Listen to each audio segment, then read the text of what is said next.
Hello and welcome to the Sound Up Seattle podcast, your one-stop shop for all things Seattle and Washington sports.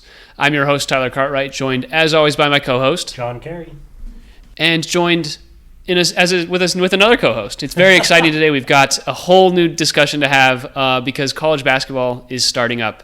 When this gets released, it will likely be on Monday. That is, the 3rd of November. So pretty exciting things coming out of the college basketball world for specifically the Gonzaga Bulldogs, and that is what these guys are here to talk about. Yeah, we got our Gonzaga correspondent, John Rosenberger, here with us. Happy to be on the pod, boys. Happy to be back. Our yearly. This is the third time. Yeah. I think this is the second time. Is it the third? second? I think we've done this 3 times. You had another, John? Oh, well, Wow. Second or third. We definitely had Smith on for a Mariners discussion when we were all very upset. Maybe that's what I was thinking. But yeah, we've talked about Coyote Picnic every single week since this has been released, and you're looking at the lead singer here. So everybody get excited for a little Coyote Picnic.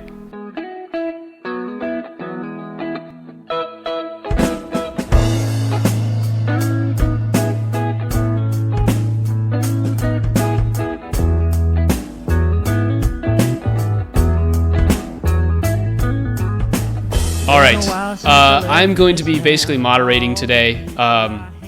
These guys know a lot more about Gonzaga basketball and what has been going on with their team, and I do not. I'm more focused on UW and their huge acquisition of Great Osabor, who eventually we'll talk about, but that might be later in the pod. For now, I want these guys to start it off with where they're coming from, what they're looking at for the Bulldogs this year. They're starting out ranked 6th, which is very exciting. Do you think they're going to climb the rankings? Do you think they'll stay right about there?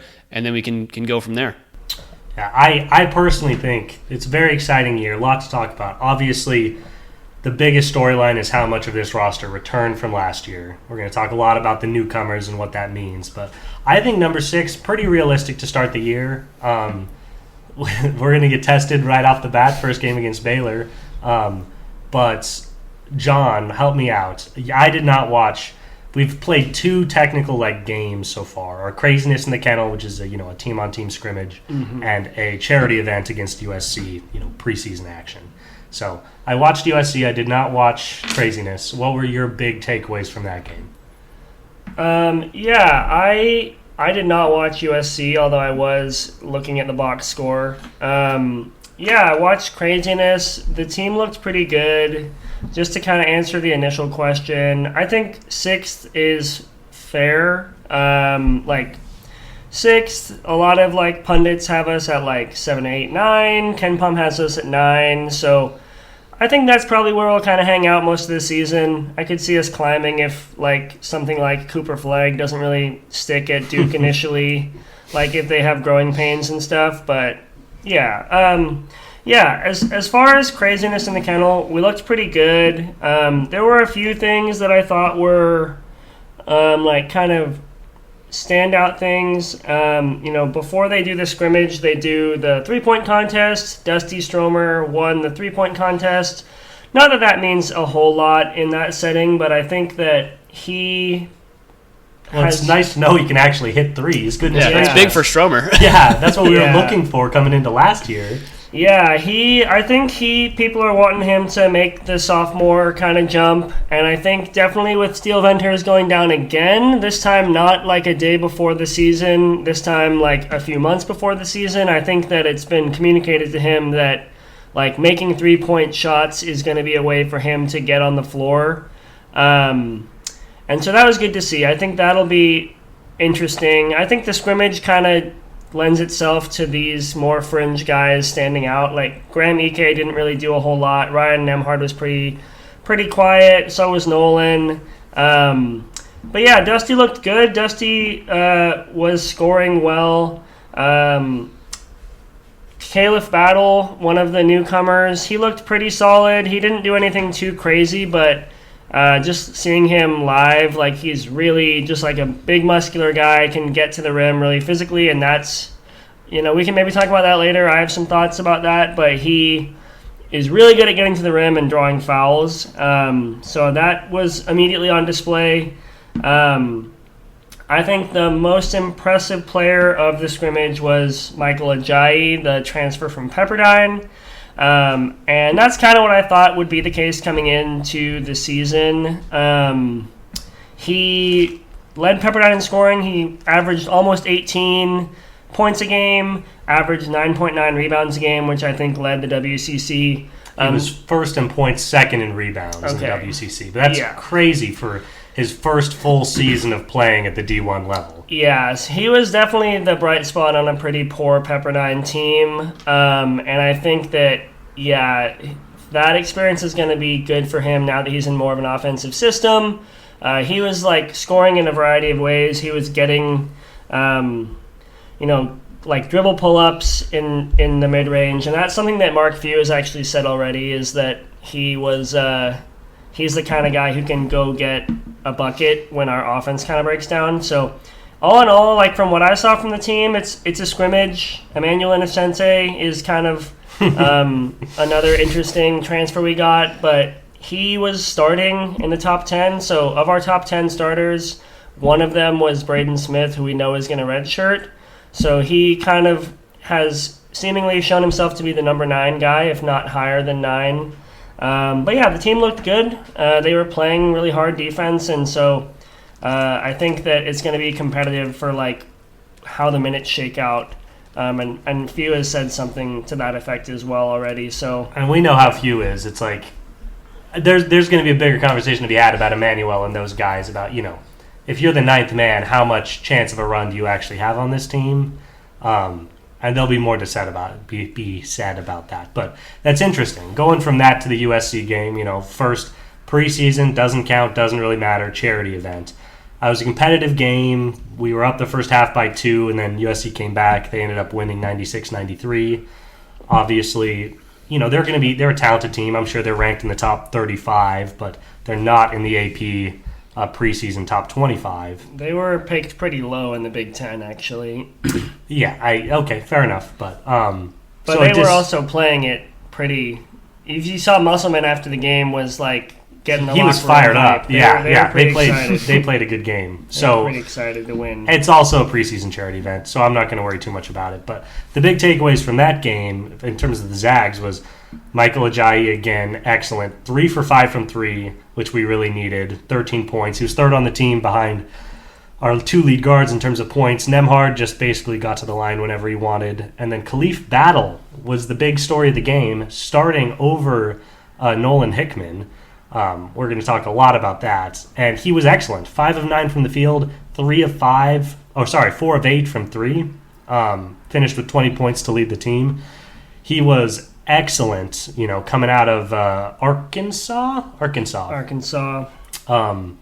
That's funny. Was he a Musselman guy? A little Musselman out there. Yeah, he's on his 4th team. He's on his 5th year. He played at Butler, Temple for 2 years, Arkansas for 1 year, and now he's here. Okay, so a bit of a traveler. But anyway, he was excellent. So it's nice to see that our 2 biggest transfers are not only getting a lot of run, but kind of showing out early in their time, which has got to be a little bit tough coming on a team with this much chemistry and cohesiveness. They're the 2 new guys, and they're really integrating right off the bat, which is exciting. So I guess just to frame this a little bit, let's take this piece by piece. The Khalif Battle Nolan Hickman thing. So obviously Khalif got the start over Nolan. That doesn't necessarily mean a lot in a preseason game. Mark Few had a quote after the game. This is a Mark Few quote. He said, "We were shuffling guys in and out there, just trying to get certain guys minutes. Nolan was playing good. It's what you need to do in an exhibition. We'll figure it out. It'll change throughout the year. We have a bunch of guys who are kind of bunched together in the same tier. Nobody's a head and shoulder above the rest, so there'll be a bunch of that." He's talking about shuffling around the starting lineup. So, your first thought looking at the box score is, Nolan just didn't start. It's a charity game. Who cares? But after that quote from Few, it seems like there's a chance that, there's a potential that he will be a 6th man coming off the bench, at least in certain games this year. What do you think about that? Yeah, I was surprised to see that he didn't start, because it's so rare that Mark Few would bench a guy who's been a starter for 2 years. I also, though, they're actually playing an exhibition game right now against Warner Pacific. I don't know what the score is. I wouldn't be surprised if Nolan had started that. The thing about it that makes me not want to read too much into it, and not read too much into the game in general, is the fact that we rolled out our starting lineup, which was Ryan Nemhard, Caleb Battle, Michael Ajayi, Ben Gregg, Graham Ike. And then, 5 minutes into the game, we did a hockey change where Nolan Hickman, Dusty Stromer, Manuel Innocente, Braden Huff, and Ismaila Diani, who's a 18-year-old from Senegal who we just got, 7-footer. And Diani, I don't think is going to get any run in meaningful games this year. I like that we have a big body. I think he's a good guy for the future and for practice. But Gonzaga has a great history with 7-foot the next Omar Balo African centers. Yeah, we are really going to get him ready for the next program where he excels. Yeah, but so all that to say, I think I was a little surprised he didn't start, but then what I saw somebody say, which I think is probably accurate, is if you're going to do a hockey change like that, you kind of need Nolan Hickman to be the point guard of that unit. And then looking at the box score here with the numbers, he played 28 minutes and 40 seconds. Battle played 28 minutes and 15 seconds. Clear indication of 28 minutes and 45 seconds. I'm just saying, they played the same amount. I think that it makes sense to have Battle coming off the bench as a scorer. That's how they used Malachi Smith a couple years ago. And I think depending on who are, how it shakes out in the front court, having Battle on the court when Graham Ike isn't on the court might be good because it'll allow Battle to get to the line more. But if he's shooting the ball well, then maybe they want him on the court with Ike. I'm not really sure. From what Few said, I don't know how much of a fight there is for that starting lineup. I think the minutes will shake out how they will. I'm curious kind of how Innocente and Dusty Stromer are kind of fighting for those minutes because, just to sort of back it all up, we're returning 4 starters, being Hickman, Nemhard, Gregg, and Ike. Anton Watson was starting at the 3, not really his natural position, and he's gone now. And so now we've got Ajayi, who's probably a natural 4. He's 6'7". I think he's a 3 at the next level, but I think he's a 4. He's got a really long wingspan, a great rebounder. I think he's a 4 in college. And Battle, who's almost more of a shooting guard.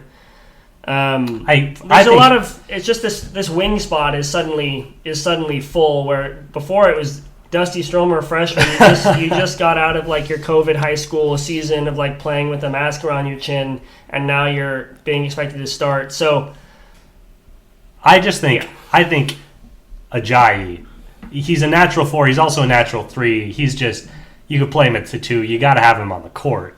But he is such more of a natural 3 than Anton was because of his ability to stretch the floor at a really high level. Guy shot 47% from 3 last year for Pepperdine. Not huge volume, but he showed he has the ability to knock down threes, which Anton did not, I repeat, did not have. We love Anton, both big Anton guys. He could not shoot. With us starting him at the 3 really helped our defense, but it hamstrung our offense in all sorts of ways. I'm so excited to have a giant. He was starting. He was the person who came in to start was Ben Gregg. Anton Watson is a better passer than Michael Ajayi, undoubtedly. And so I don't think that to say he hamstrung our offense, but he didn't give it space. And having him and Ike on the floor at the same time, there wasn't a lot of space. Yeah, hamstrung the spacing. That's better said. Yeah. So it'll be. It'll be interesting to see how that shakes out. I think Ajayi, I think kind of naturally in college they maybe want him at the 4, and based on how that lineup started out with 3 guards, he was playing the 4. I think it'll just be interesting. Gregg got 14 minutes in that game, not a lot, which people are thinking was maybe because they're playing Warner Pacific right now, which is his dad is the AD at Warner Pacific. You don't think you don't want him throwing yams all over his dad's team? No, I think they're saying we're going to give you a lot of run against this program that you have some connection to, so your dad can watch you play. So we're going to give you less minutes in this exhibition. That was what someone said, which I think we'll see tonight how many minutes he gets. But Yeah, it's just interesting. I think that there are a lot of players that are doing good things, and John, you are taking this every direction. But the simple question: what was it? Khalif Battle or Nolan Hickman? Who do you want starting?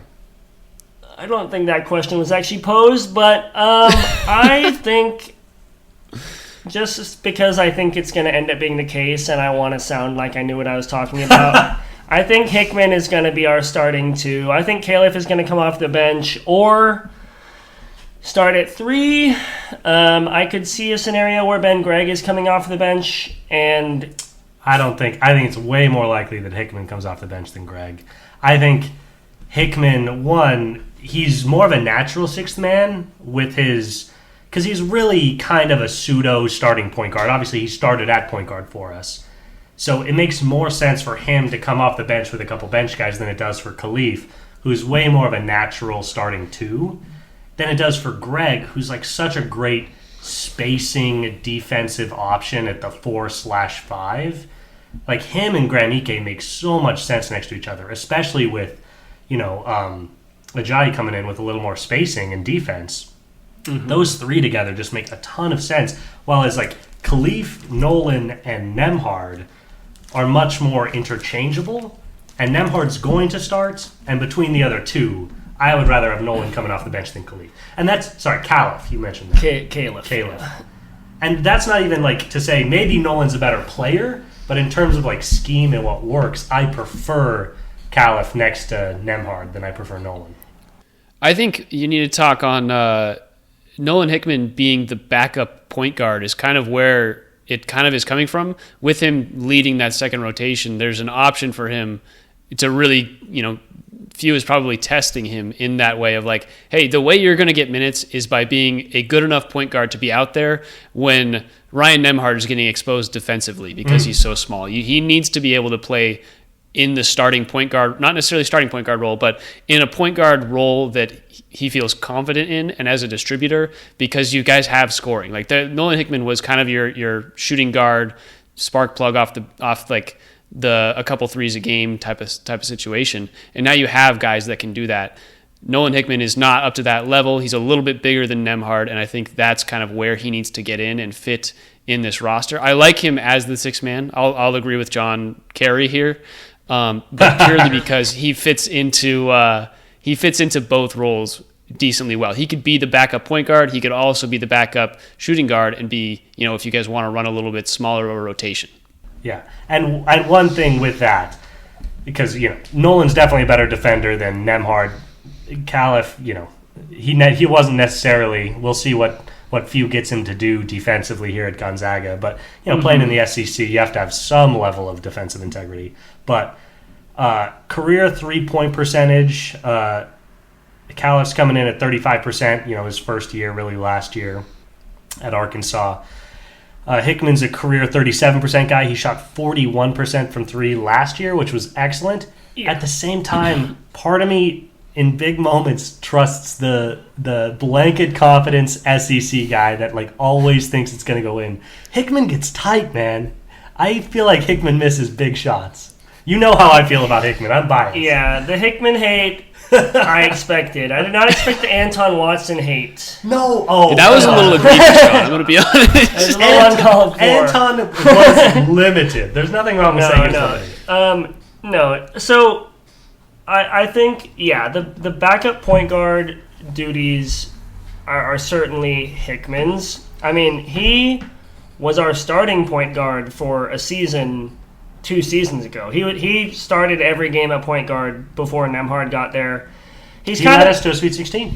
Yeah, he's kind of the Josh Perkins. Williams Goss came in and took the starting ball handling off him. He's a good 3-point shooter, and that's what happened. Nolan Hickman is our best 3-point shooter. The stats back that up. I was looking through his game log last year. I mean, games that we lost, games that Nolan Hickman didn't score double figures, we almost always lost. And I think that before touching on that, I guess, the way that I think the rotations are going to work, I think that Mark Few is more inclined to go small with 3 guards than he is to go big with 3 bigs. The only reason he did it last year is because Dusty Stromer wasn't up to the task of starting at the 3. Because we lost Steele Venters so late. Because we lost Steele Venters right before the season started. And I know we lost him again this year, but I think it's so different when you spend the whole entire summer and scrimmages and exhibition games with this guy as your presumed starting 3 versus you have 2 months to adjust. So, like, even thinking about Domantas Sabonis, Przemek Karnowski, and Kyle Wiltshire, he didn't have those 3 on the floor at the same time. He never played the big lineup with those 3. And Wiltshire has spacing, and Sabonis is obviously a beast. So I'm going to stand by it that I think Hickman is going to start. I'm not so impressed with Braden Huff, and we'll see if I'm eating my words. I'd love to be wrong, but I can see a situation where it's more of Ajayi at the 4, Ike at the 5, Ben Gregg is playing 5 and 4 versus Ajayi sliding to the 3. We'll see. I could see that happening. I mean, I can certainly, it's going to happen, obviously, where all 3 are on the floor because I think that Ajayi can play the 3, but that's my thoughts there. Ultimately, I think that means they have to have a lot of lineup flexibility. Yeah. Because obviously, I was just talking about how much sense I think that Ike, Ben Gregg, and Ajayi have next to each other. But you know what else makes a ton of sense? Is Ben Gregg stretching the floor at the 5, Ajayi stretching the floor at the 4, and then, to your point, a 3-guard combo there. Yeah, if Ben Gregg is playing the 5 with Ajayi at the 4, we have 5 players who can shoot. And, like, Nembhard's not amazing at shooting, and Caleb Battle on his career isn't, like, a 35 is serviceable. He's good. Yeah, he's good, but you'd like him to be better. But like that isn't something that is intriguing to me.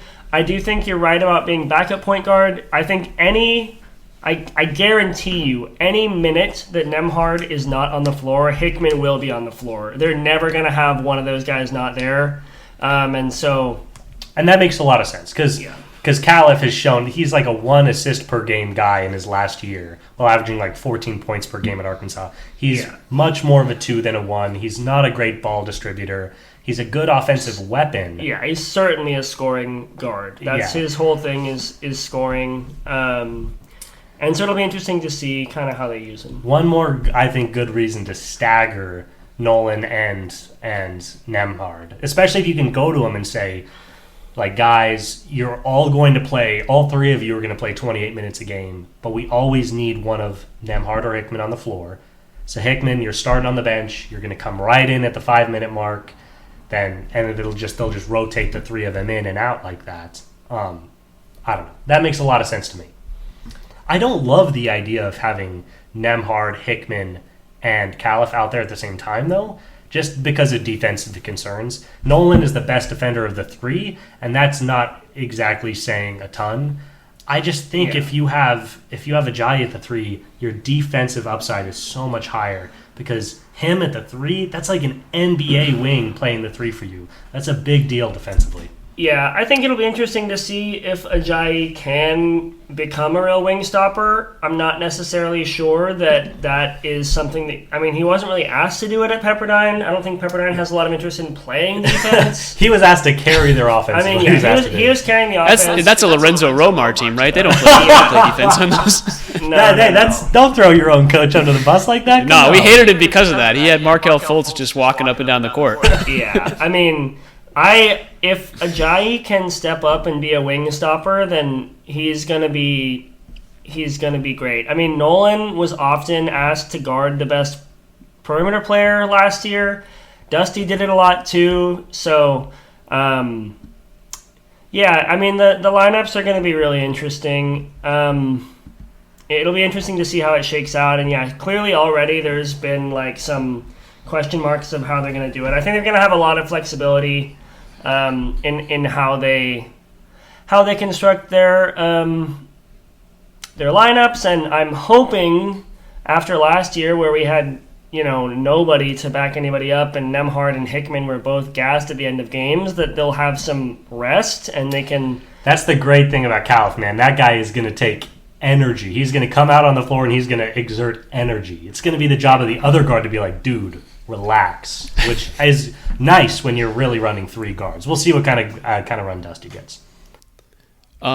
We have been talking about these 3 guards for the last 15 minutes, so I'm going to lightly push us forward as you should into a discussion that I want to have about this team, because we've talked about the defensive inefficiencies at the guard position, and I want to push us to the defensive inefficiencies at the center position, because the real problem with last year's team was the Zach Edey of it all, him being able to dominate you guys.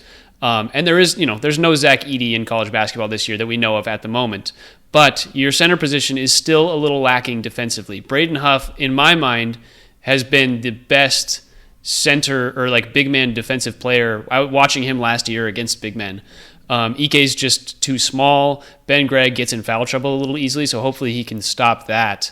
What are you guys' thoughts? Because last year we talked about how you didn't have the Caliph Battle type scorer. That I feel like has changed this year, and now the big flaw in my mind is that big man defense. How do you feel about that?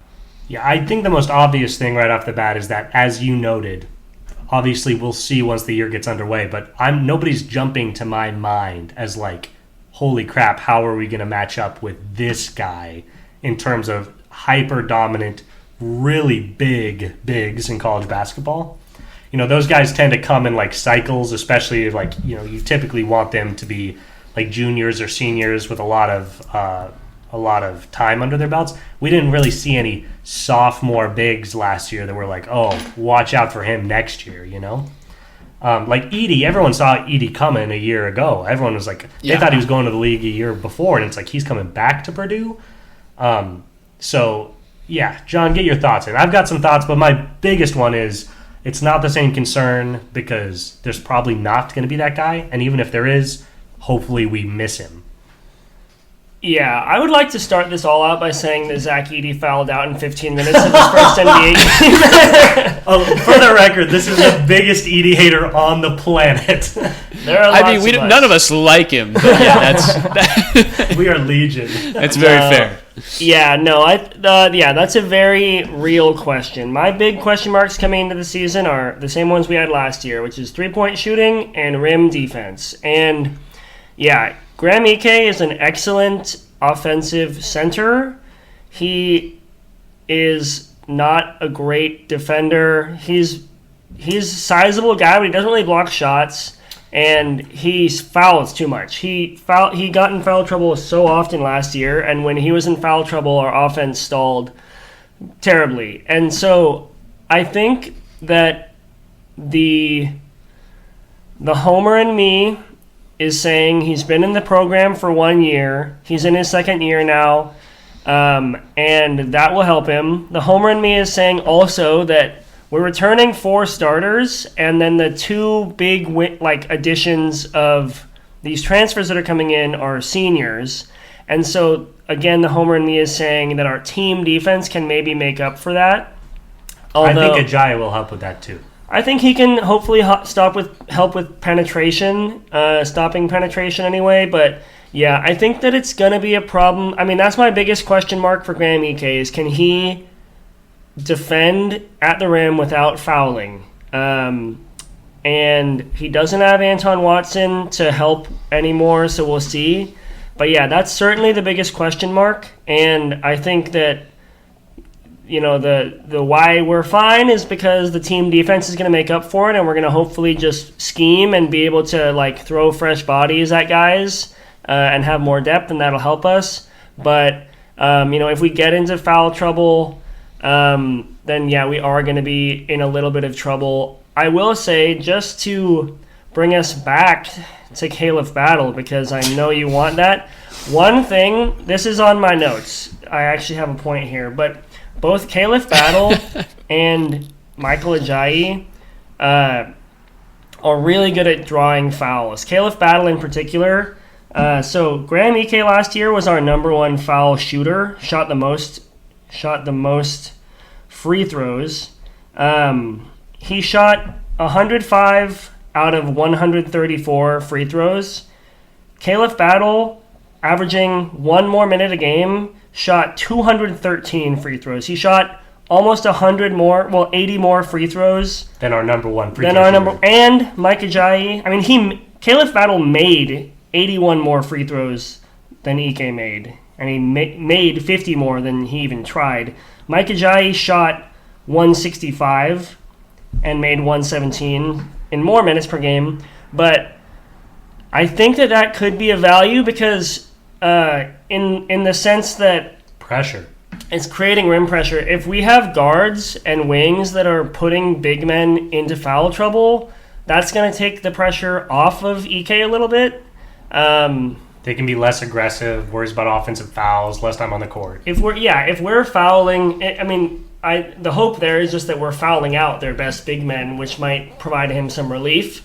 And so that could be that's probably my least homer. Like my most like schematic, most stat based. Yeah, that's my most schematic, stat based solution for the issue. But it is still like definitely, I think it's one of the primary question marks. And like Braden Huff really kind of disappeared in big games against good opponents last year. He was a rook. I think we need to give Braden a little bit of slack. I will say I think hoping to foul out their bigs on offense is an optimistic way of trying to handle a defensive issue. I think I'm more optimistic just about how it's going to look.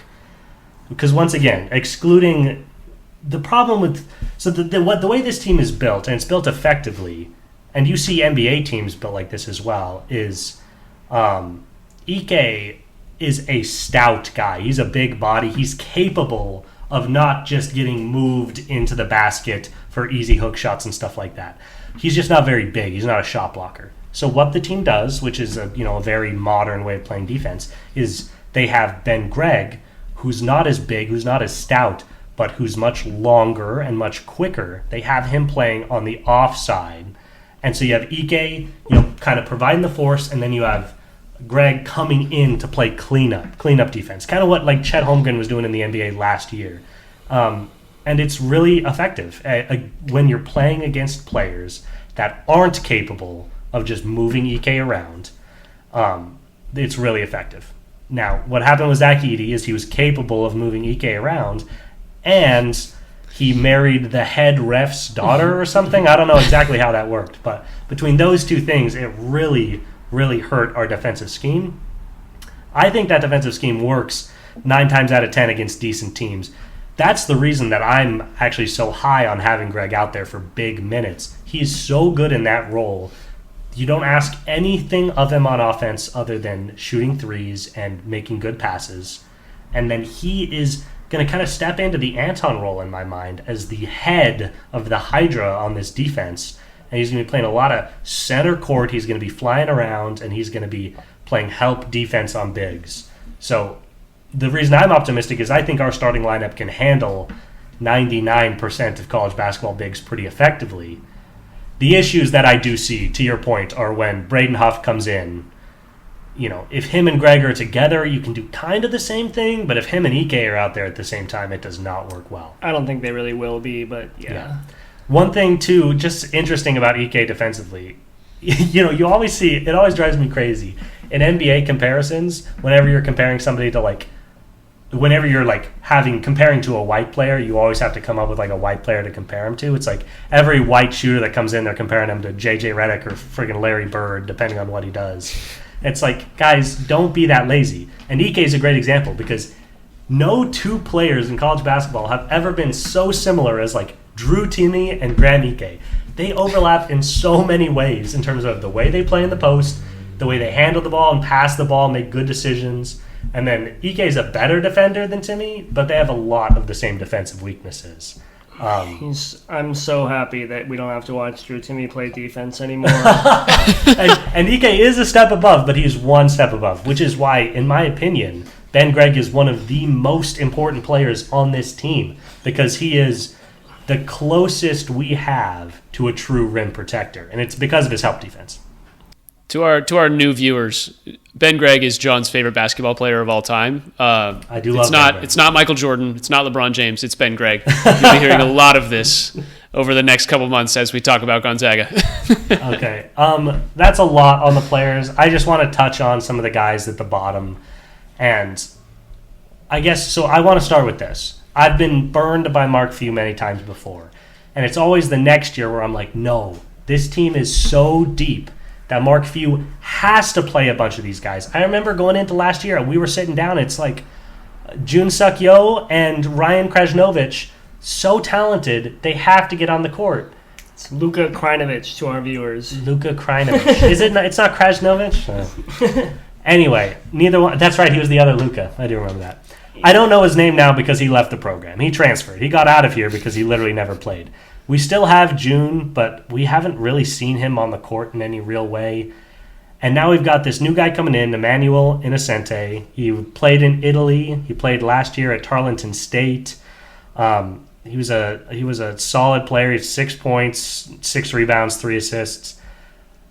What are the odds that Emmanuel Innocente, or that June for that matter, get any real run on this Gonzaga basketball team? I'm saying 10%. Yeah, I might say...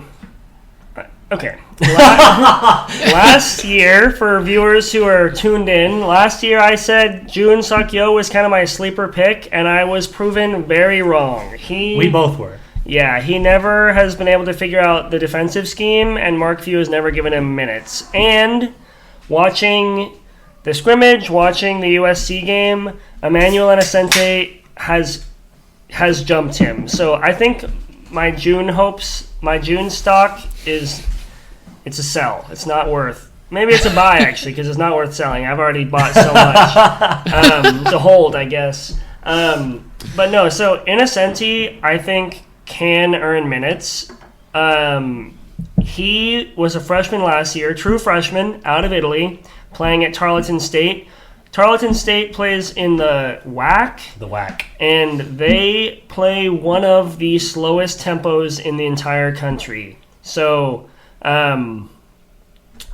obviously, it's just a super different system that he's playing in now. Gonzaga plays a fast tempo, but the WAC, all defensive team, 5 players, and 4 of them were seniors. The other one was freshman Emmanuel Innocente. So I didn't even realize that. He was first team all defense in the WAC. First team all defense in the WAC. I was going to ask you, if he got on the court, what would get him on the court? Because for the record, in his 1 year, 6 points per game, 40% from the field, 30% from 3. So what gets him on the court? Few likes wings that play defense. He might already be our best wing defender, and he might force himself onto the floor with that alone. In the scrimmage, he had like a great slam and run out dunk, or steal and run out dunk. He averaged like about 2 steals a game. He's a really good defender. He's long. And I think he is fighting for minutes right now with like Dusty. So I think there's a good chance. You know, like I was listening to the House of Kraus podcast. That's a Gonzaga podcast. They're really high on his rebounding, and they seem to believe that his 3-point shooting can improve. Mark Few himself said that Emmanuel is a good 3-point shooter. Because Mark Few always tells the truth about players that don't play at his program. Sure, yeah. But, you know, I think that there's a chance and he made a 3 in the scrimmage, the winning shot. He hit the game-winning 3. You know, Stephen Gentry was the assistant coach who drew it up, and Nolan Hickman was on his team, and they ran a play to get Emmanuel Innocente a deep 3. He nailed it. He was like 1 of 4 after that. But he was shooting 3 confidently. They clearly want him to be shooting 3s. They schemed him to shoot the game-winning 3, and he hit it. So I think if he can hit 3s... If he can hit 3s, he's getting on the court. He's a known quantity on defense, and if he can hit 3s, you can't keep him off the court. And like it's just going to turn into like... It's going to cut into other guys' minutes, and it's going to turn into a deeper bench, but yeah. Okay, interesting. I hate to put a damper on the discussion about this guy, but this is the outsider perspective giving you the real intel. Please. The reason they have this guy is because he's from Europe. They needed to keep their ties to Europe somewhere. Bro, that's real. Yeah, we lost our Eastern European, so we had to get that Italian. No, that's that, and he's a sophomore, so he'll be on the roster next year, and he'll probably play way more because you guys have 6 seniors that are going to be playing Correct. At least 20 minutes a game. Like that's just how it's going to go. That's a big part of it too, and that's there are a couple other guys. Braden Smith came in, obviously, out of Colgate, a team that made the tournament last year, and he's redshirting. He's not even League Player of the Year. Yeah, he's not even trying. He was a 12 points, 6 rebounds, 6 assist guy last year at Colgate, and he said, "Hey, I'm taking the year off, and I'm coming for Nemhard's job next year," and that's very interesting. But it just speaks to the fact that this team doesn't really have need for him right now at this position. And, Few has been consistent about when he does and doesn't, play players. So I'm not super optimistic that we'll see Emmanuel. Not as optimistic as I was last year about June, and we didn't see him at all. One other guy that's going to be interesting is Dusty Stromer, of just he got a lot of run last year, and the one thing he was supposed to do, shoot, he couldn't really do. But he did everything else. He was a great defensive guy for a tiny white kid out there on the court. He was really scrappy. He was a good passer. He was a good rebounder. He just couldn't do his one job. If he can shoot, you'd think he plays, but, man, it's starting to get tight. And Few does not play 9 guys. We've never seen him do it. Yeah, what you have is you've got the 6 seniors. You've got Ajayi, you've got Battle, you've got Ben Gregg, you've got Nolan Hickman, and you've got Graham Ike and Ryan Nemhard. And then you've got basically Braden Huff, Dusty Stromer, and then maybe Emmanuel Innocente fighting out for those 2 other spots of the 8. Mark Few, like you said, is not going to play more than 8 guys. Maybe guys are going to get run when you're up 50 against Pacific, but you're not going to have June coming in and playing real minutes. I think he played maybe 5 minutes in all of the NCAA tournament last year, and that was against 2 teams that you were destroying. This team, in my mind, is already pretty set. The real battle is between who's going to get more minutes, Dusty or Emmanuel Innocente. Yeah, no, I think that's very real. I think even with, how does it work with the 3 guards and then Dusty? I don't think Dusty can play any 3. I'm not sure any of those 3 guards can play any 3. I mean, Caliph is the biggest, and he's really not that big. So it'll be interesting working. I think Few has conditioned me to become less optimistic about the chances that we really see more than 6 or 7 guys. And that means really limited Innocente, really limited Stromer. It's crazy that you guys had Venters too, and he's just if he was on this roster, you would not see Dusty at all. He would be gone. Yeah, that's interesting. Yeah, I mean, I think 6 or 7 is inaccurate. I would say we're looking at. We have our 4 returning starters. They're getting minutes. Caliph Battle and Michael Ajayi are getting real minutes. That's 6 players that are certainly going to get minutes. Braden Huff is our backup center. He's gonna someone has to play backup center, especially. He will get the most minutes of all our bench guys. And then I just think Dusty Stromer he started last year. He started half the season last year, and he didn't transfer. He didn't transfer. He looked good in the scrimmage. I think he's gonna get minutes because I think he can. If he can hit threes, I think he's gonna get minutes. I think Innocente has shown himself. He's the number 9 guy, and it'll be a real question mark if he gets any minutes at all. If he can play defense, then he might. But if him and June can hybridize into one Italian, Korean superhuman, they could be really good because it seems like they're both bringing half of what Few is looking for to the table. Yeah, I think that we will see a little bit of a deeper bench than Mark Few is accustomed to. Famous last words. Yeah, I'm saying tiny bit deeper than usual. I just think, I think honestly, if anything, I think the biggest value of having a guy like Braden Smith, having the Patriot League Player of the Year redshirting, running point guard on the scout team, and we've got a 7-footer, on the scout team. We've got a 6'11" walk-on. We've got a bunch of big bodies that are going to be attacking Graham Ike in practice every day. I think that. And Innocente on the scout team. I think the scout team is going to be a lot better than it has been in recent years because not Joe Few running the offense of the scout team. So I think that could be hopefully a little bit of an iron sharpens iron situation, which could maybe help with our defense. But I think it'll be, just based on how it's played out so far, what we've seen, I think it will be a slightly deeper bench. And by that I mean instead of being 7, sometimes 8, I think we'll be 8 sometimes 9. It's not going to go deeper than that, I don't think, unless barring extreme foul trouble. But okay, that's my thought. That's totally fair, and I think that's plenty on the Gonzaga basketball potential lineups.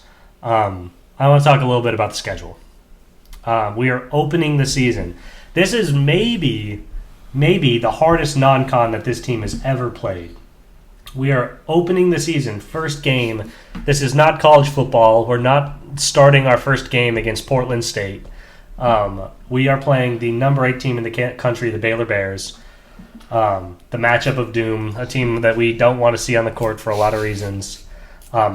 We're following that up with a number 23 Kentucky basketball team December 7th. Immediately after, we play number 3 UConn on the 14th. We got number 22 UCLA on the 28th.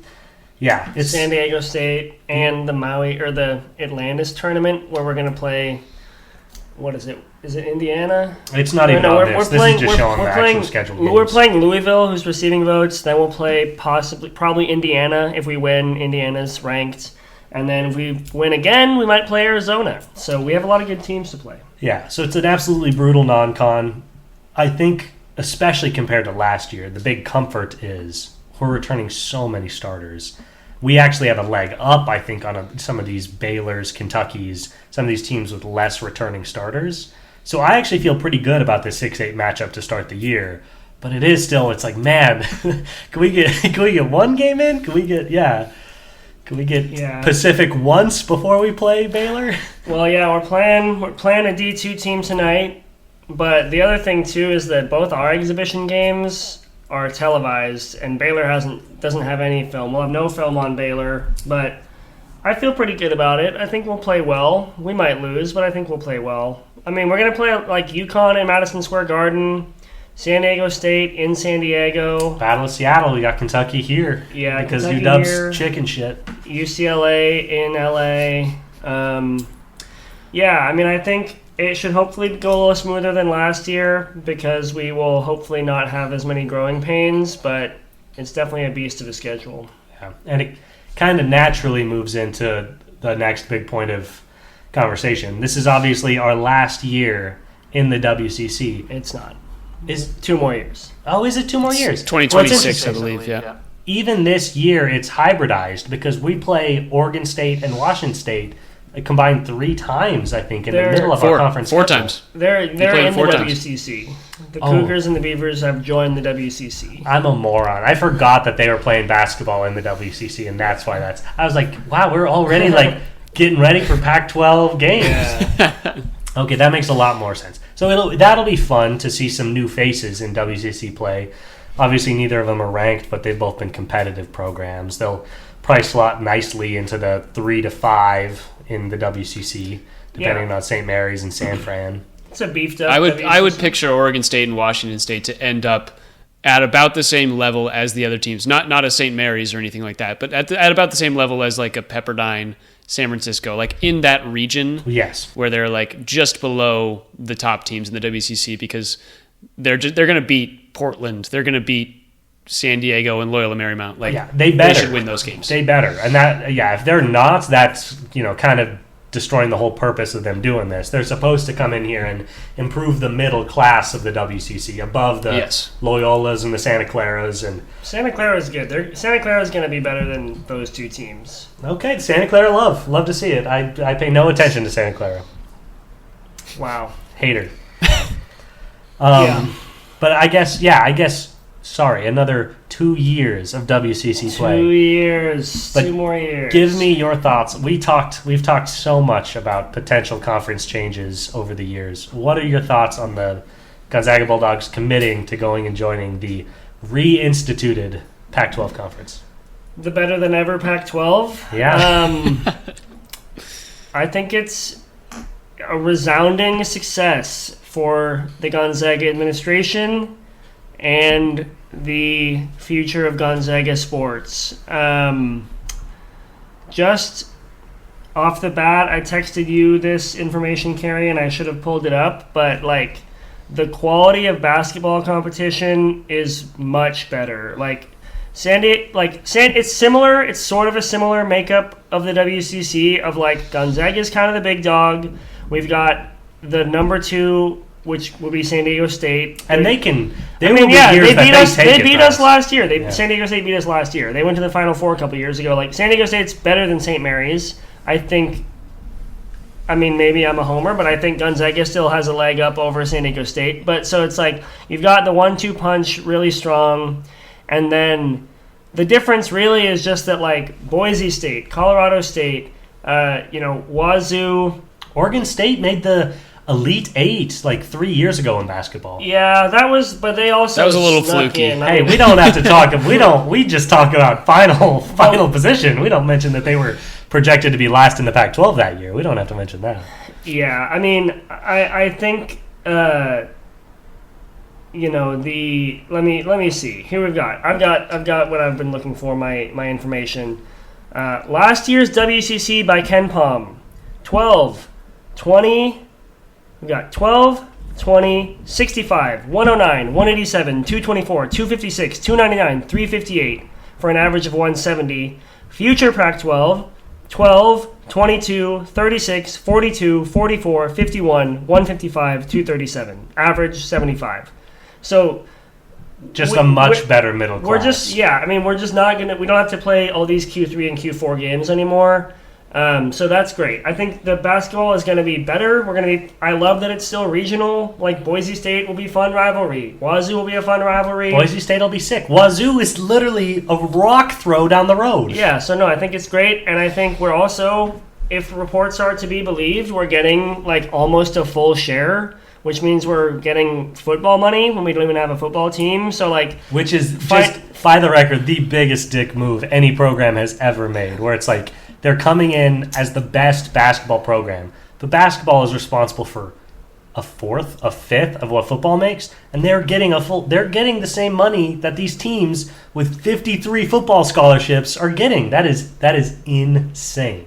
Yeah, that's going to go to so many new buildings on campus. Yeah, I mean, no, the money we're gonna get is way more, and that's what everyone has basically said. Of like, I think there was a brief moment where the WCC was like, can we keep you in? And then they showed them the check that they were receiving, and they said, oh, we can't keep you in. Like, it's way more money, and it's like, that was always the question mark with what happens when Mark Few leaves. Is the program gonna go off a cliff because they're stuck in WCC and their coach isn't as good anymore and they lose all the hype? But it's like, now they have like their financial future basically figured out, which is great. So I think long term it's great. I think short term it's still great. They're just going to get to play a better conference slate. I'm sure they'll still get all the same, you play in a not a real conference crap that they get from anyone anyway, but the conference is better. I don't think that's true, because I think the new Pac will come in as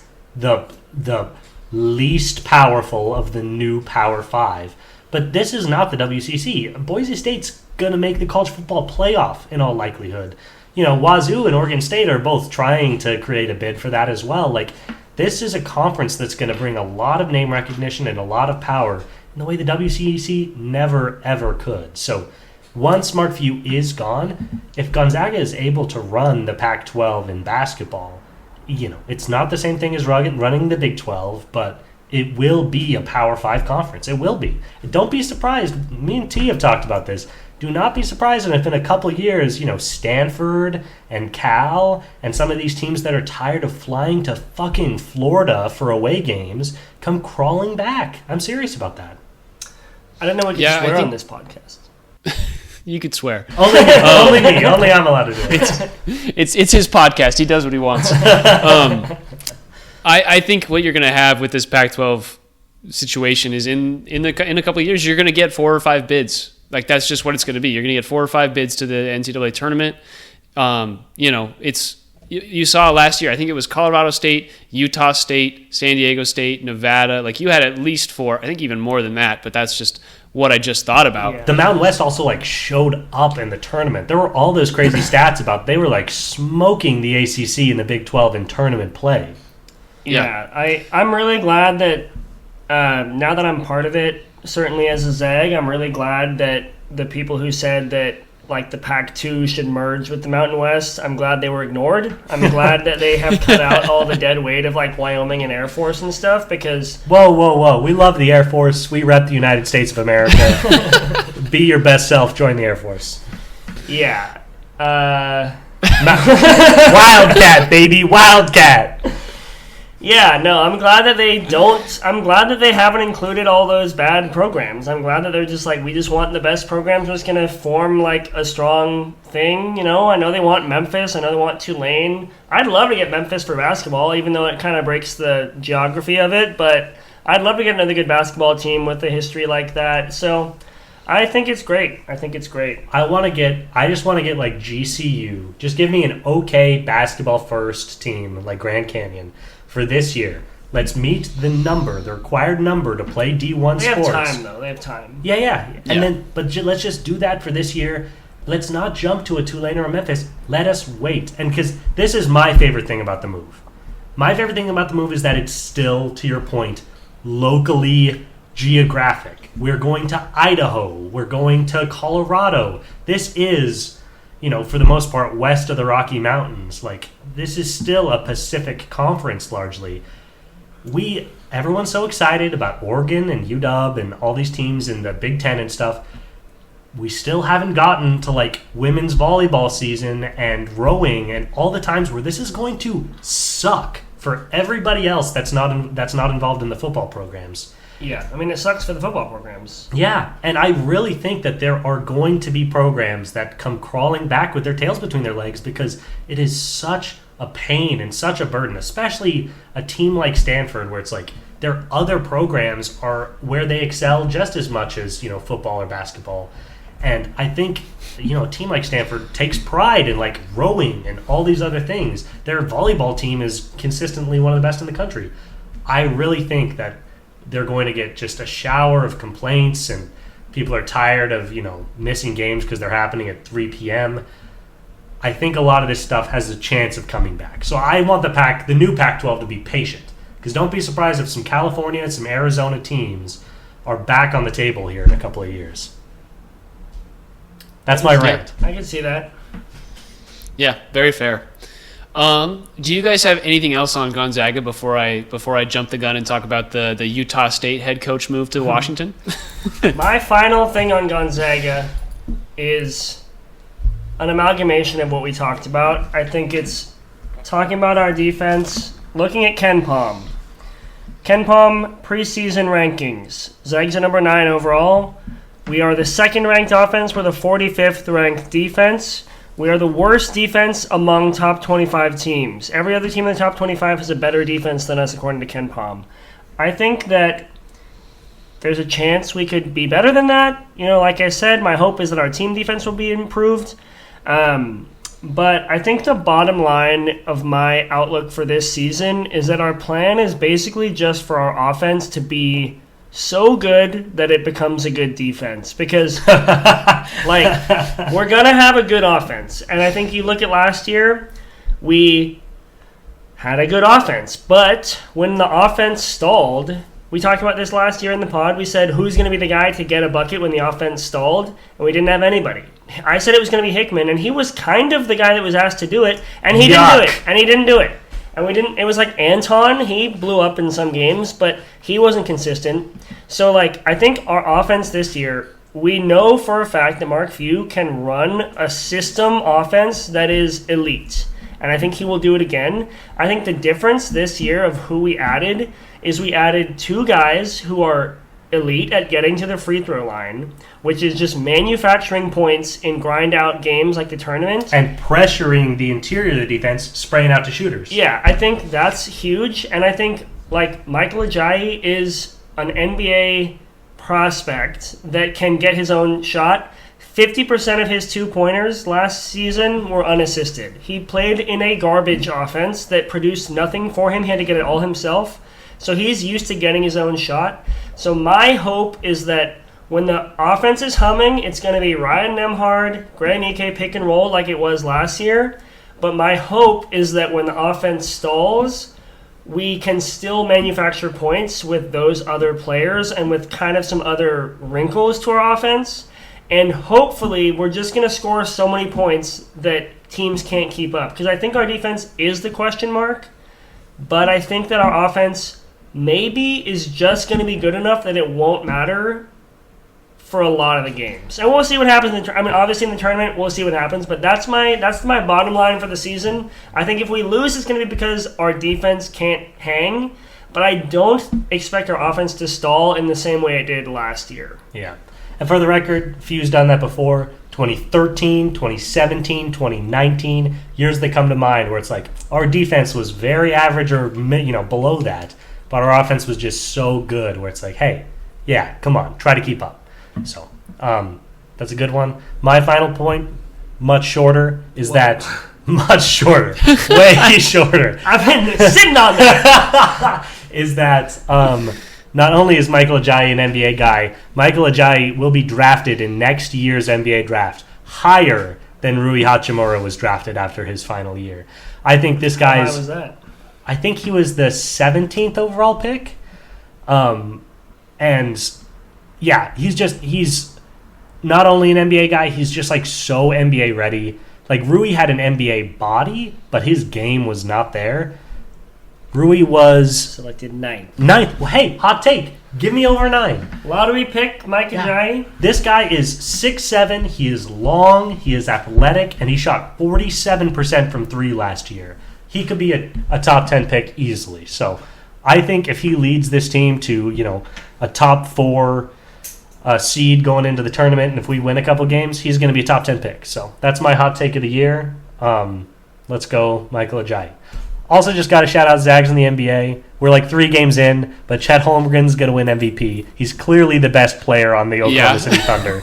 Rui Hachimura is more of a son to LeBron James than Bronny ever was, and Jalen Suggs just made more money than any NFL quarterback. So congrats to all our Zags in the league. Did he make that from sports betting? Because he's definitely not making that in his contract. He just signed a max extension, $120 million 4-year deal with the Orlando Magic. That's $30 million a year, but all right. Well, yeah, we don't actually have to focus on what NFL quarterbacks make. It's an expression. He got his bag. Go Zags. He got his bag. That is what matters. All right. Quick discussion on UW. We've talked about their additions a little bit with Great Osabor from Utah State. Obviously, Utah State had a pretty good NCAA tournament last year. And you guys don't know much about this UW team. But what I will say is that they were really active in the transfer portal. They added, obviously, Osabor. They added, who were the guys? DJ Davis. They added Makai Mason. They added Chris Conway. All 4 of those guys are mid-teens level scorers on D1 teams. We had a guy on Rice Mason. DJ Davis was on Butler scoring 15 points a game. Chris Conway coming out of Oakland, I believe, was averaging 10 points a game. This team is actually built. You got guys from Oakland and Rice. Dude, let's go. Oakland beat Kentucky last year. But really what it is we've got guys who are going to have to come together, through the transfer portal. These guys, a lot of them had their first season in the transfer portal last year and then played on a new team. This is going to be their second time going through it. They're also playing with a guy in Great Osabor who is basically a stretch 5, kind of, I talked about it as he's kind of the mini Jokic of he's 6'8", but he's really good at spreading the ball around, passing it from the top of the key, and he can get his bucket when he needs to. I'm really excited about this team. I think it's going to be miles better than last year. It's not going to win the Big Ten, but this team is going to be much improved. And honestly, with the absence of Hopkins as the coach, I'm so glad we don't have to watch an abysmal 2-3 defense struggle to stay afloat. So Danny Sprinkle, one of the best coaches, I think, in college basketball right now. In all honesty, I really believe that. What he did at Utah State, I'm excited for this really team. Impressive, yeah, 100%. Yeah, he did that in 1 year too. I think he's been bouncing around, and everywhere he goes, he's successful. Okay, here's a hot question for you on UW basketball. So obviously, Big Ten, much better football school than football conference than basketball conference. Yes. UW football, we'll talk about it here coming up in a little bit, but having a pretty middling season in terms of Big Ten football. Do you think, in terms of ranking position, UW basketball, in a weaker conference relatively, will be ranked at the end of the season higher or lower than UW football? That's a tough one. That is a tough one. I think the Big Ten is just like pretty solid in terms of basketball. Like the Big Ten has their kind of top 5 or 6 teams in football, and then they've got the rest of the Big Ten, and those are all kind of middling teams. In basketball, they've got like Ohio State's not even really that good, but like Rutgers, Indiana, Purdue, UCLA, all these teams are top 25 teams. And then you've also got to think like Illinois is going to be good. Michigan State's going to be good. Michigan's always been decent.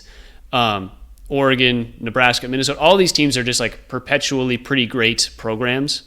So I think that they will probably fall similar to where they've fallen in football, maybe a little lower, because they're 4-4, and we'll talk about football more later. But I think their football team is definitely coming out worse for wear than I think we expected. And I would not expect them to finish at this point anywhere better than 500. I think basketball-wise, they're going to have a pretty decent, not preseason, but non-conference schedule, and I think they'll be okay coming out. They probably will end up, 8th or 9th in the Big Ten. You know what, man? I know you said to already get the hot takes out, but we were talking about being patient for teams returning to the West Coast. Is it too early to be calling this a bad move for UW to be going into a conference where they're suddenly, 6th in football and they're going to be 9th or 10th in basketball? Was this a good move? For a half share. For a half share. Is that a good move for UW? It's tough. I mean... Is this your fault, Tyler? You have to think that they knew what was happening. So if they're stuck in the Pac-12, it's kind of the be a dick move by leaving Wazoo, leaving Oregon State behind.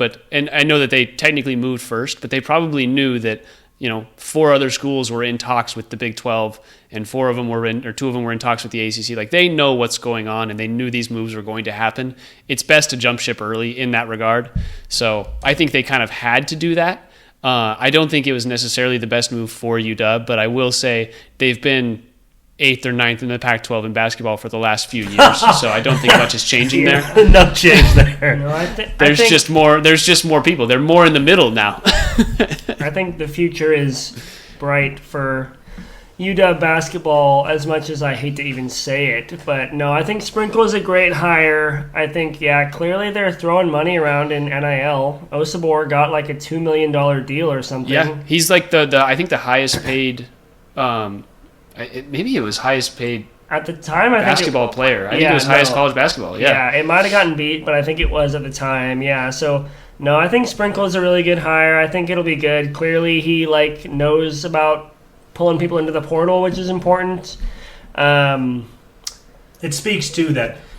It's not atypical, but when a coach leaves a smaller program and a player of the caliber of Osabor follows him to his next program instead of taking the deals that I'm sure tons of other teams were offering. Yeah. It speaks to the impact he has with his players, because Osabor could be playing on almost any team in the country right now. He chose to follow his head coach. Now, that happens a lot in college sports. You see that happen quite often, but I do think it speaks to Sprinkle's ability to connect with his players. Yeah, I think it's a great hire for UW. Last year, I haven't had to talk to you guys since the sad day when UW beat Gonzaga last year, and I was really hoping that would save Hopkins' job. That was my thought. My hope was that Mark Few was playing 5D chess and losing, so that Hopkins would have to stay around. But he's a big Wazoo guy. They fired him as they should have. He was never going to be successful, obviously, and so I think just getting out from under.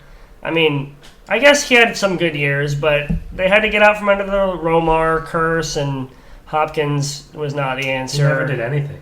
He won the Pac-12, but then didn't make the tournament or something one year. They made the tournament and then beat. Was it Nevada or Northwestern? They were a 9 seed and then won a game and then proceeded to lose to the number 1 seed in one season, and that was the season with all of Romar's leftover starting seniors. It was all just the good prospects. We'll run it back. Yeah. So Hopkins really did not. I guess he didn't really have the portal, but he didn't recruit well at all. I'm not sure if it's just what happened with DeBoer scarring me, but my only concern would be is he just coming to use UW as a stepstone? It's I'm still so shook up about what happened to DeBoer. That was one of the most traumatic days of my life, of just being like, Saban's finally quitting. Like, yes, oh, this is amazing. Like, the king is gone. And then they just poach our coach. So my only concern is, like, is he actually sticking around? You know, what kind of contract do they have him on? Because if he has a successful season in the Big Ten, the last thing you want is him jumping ship and then you having to look for another option.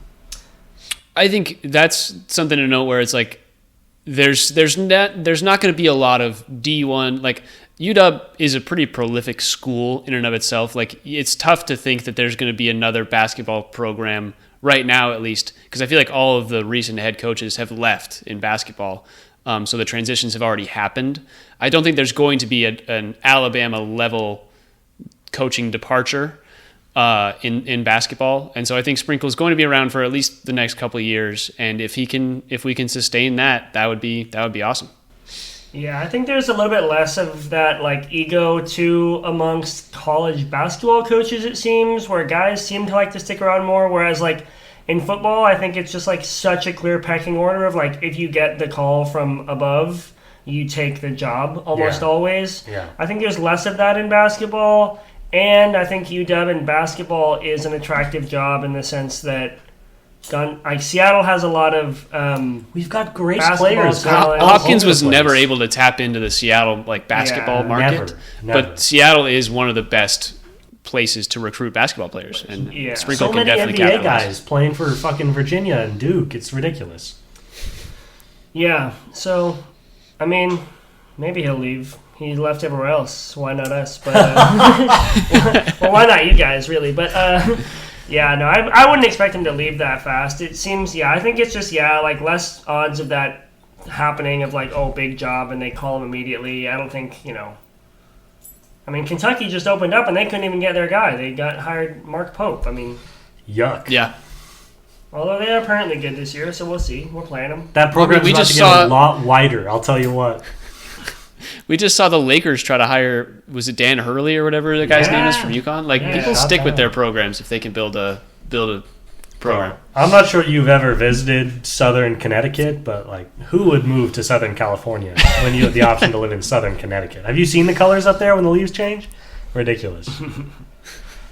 Okay, that is a solid hour and 15 minutes on college sports. I'm not sure I have any We didn't even talk about Washington State, and I don't think we really need to. We talked a little bit about how they're going to be pretty middling. We'll talk about them both times Gonzaga beats them by 30 this year. All I know about Wazoo is that they took, because their coach left for Stanford, they got the Eastern Washington coach. Eastern Washington won the Big Sky 2 of the last 3 years. So they got the Eastern Washington coach and basically all his guys. So I think Steel Venters. Well, yeah, we got him first, and thank God we have him. Jeez, yeah.